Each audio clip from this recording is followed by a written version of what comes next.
व्यापार अधिकार मंच के संयोजक व वरिष्ठ भाजपा नेता सुशील जायसवाल ने व्यापार विशेष तौर पर असंगठित खुदरा व्यापार में आई मंदी से उभरने के लिए एसआईटी की तर्ज पर कमेटी बनाने की मांग प्रधानमंत्री व मुख्यमंत्री से की है।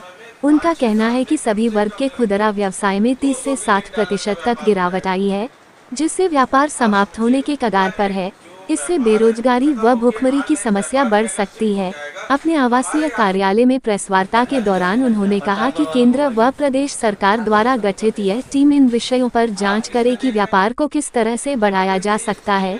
उनके सुझाव का लाभ व्यापक स्तर पर सभी प्रकार के व्यापारियों को हो।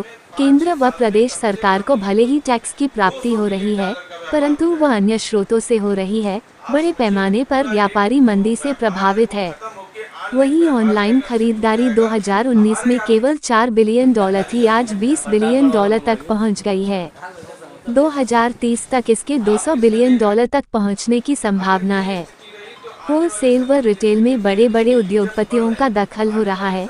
लगातार रिटेल आउटलेट खुल रहे हैं, जिसका नुकसान छोटे व्यापारियों को झेलना पड़ रहा है। इसके लिए एक नीति बनाने की आवश्यकता है। उन्होंने बताया कि कोविड के समय जेसीएल के तहत व्यापारियों को उनकी लिमिट के अनुसार ऋण उपलब्ध कराए गए थे, परंतु व्यापारी मंदी से अभी तक उबर नहीं पाया है, जिसके कारण जेआईसीएल की किस्त भरना उसके लिए मुश्किल होता जा रहा है।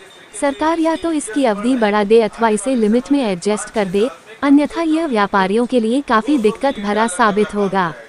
इस संबंध में 21 अगस्त को सांसद लल्लू सिंह को प्रधानमंत्री के लिए तथा 22 अगस्त को विधायक वेद प्रकाश गुप्ता को मुख्यमंत्री को संबोधित ज्ञापन सौंपा जाएगा। इस अवसर पर विश्व प्रकाश रूपन, कमल कौशल, राजेश जायसवाल, मुसिराज, प्रवीण रस्तोगी, संदीप गुप्ता, प्रशांत जायसवाल, विकास जायसवाल, आकाश जायसवाल, शैलेंद्र सोनी रामू, मोहित सिंह बाबी उपस्थित रहे। पूरे बाजार में मंदी का दौर चल रहा है।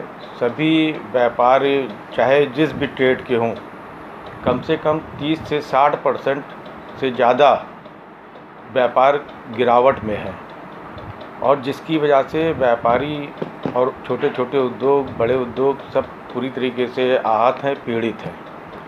यहाँ तक कि ये व्यवस्था हो रही है कि अगर ये मंदी कुछ दिनों तक ज़्यादा चल गई तो व्यापार पूरी तरीके से ठप हो जाएगा। उद्योग, कल कारखाने छोटे छोटे वो बंद हो जाएंगे, भुखमरी की स्थिति हो जाएगी। जो हमारी जो व्यापार की स्थिति होती है, जिससे कोरोना काल से लेके मुसीबत के समय में व्यापारी खड़ा रहता है, मदद करने का काम करता है, समाज में एक सैनिक की तरह काम करता है, वो पूरी तरीके से इस समय निसहाय अपने को समझ रहा है और व्यापार असुरक्षित भावना से ग्रसित है।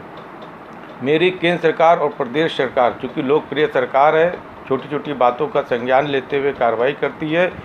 इन बातों को ध्यान में देते हुए तत्काल एसआईटी की तर्ज पर कोई एक टीम गठित करे और इसका निरीक्षण, जांच करते हुए इस पर कोई ठोस निराकरण देश को देने का काम करे, अन्यथा भयावह स्थिति व्यापार की स्थिति में आने वाली है, जिसका सामना देश को भी करना पड़ेगा, प्रदेश को भी करना पड़ेगा।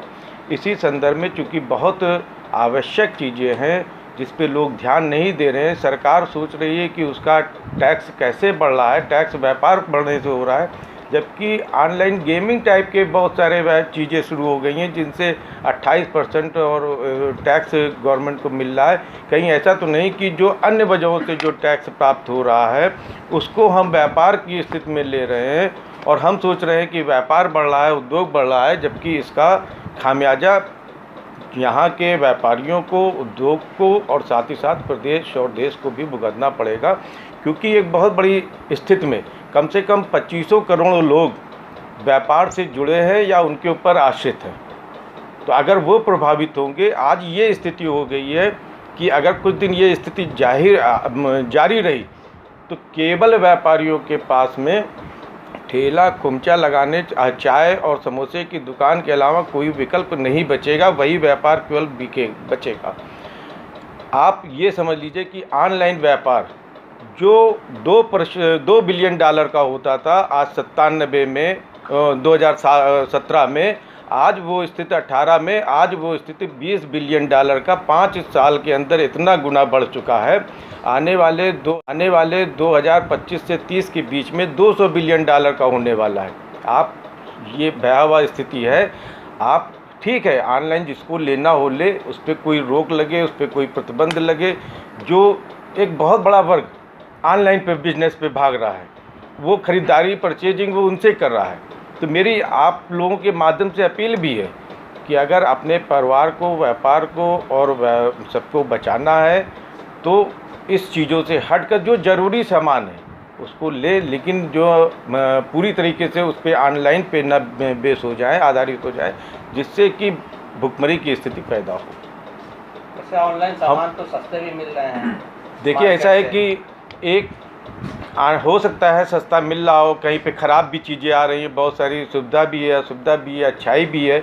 लेकिन आप एक चीज़ देखिए, कोई एक, अगर देखिए, सरकार तो ये चाहती है, हमेशा हर सरकार ये चाहती है कि एक जगह से उसको टैक्स मिल जाए। अगर कोई 500 ट्रक खरीदने वाला व्यक्ति कोई है और कोई जो है 4 नग लेने वाला है, तो रेट में तो अंतर होगा ही होगा।